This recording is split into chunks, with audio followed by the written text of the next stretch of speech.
খুবই ভালো লাগছে এবং আজকে আমরা 50 দিন একসাথে সেলিব্রেট করছি, মানে সকল কলা কুশলী এবং মিডিয়ার সকল বন্ধুরা মিলে।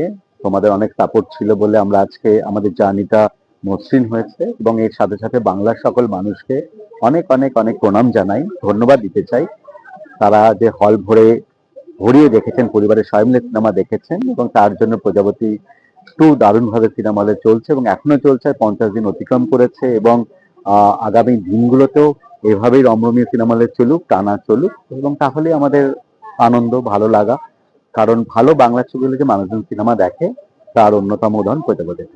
একদমই, কিন্তু এই অতনুদা, তুমি এবং দেবদা এই ফ্র্যাঞ্চাইজিটা তো 50 দিন তো কোনো ব্যাপারই না। মানে আমরা জানি না আজকে মানে 50 দিন 150 দিনও পেরোতে পারে, সেটা কোনো কথা না, কিন্তু এই যে দেবদার সুন্দর, হ্যাঁ, এইটা তোমার কাছে কতটা ভালো লাগার জায়গা রয়েছে?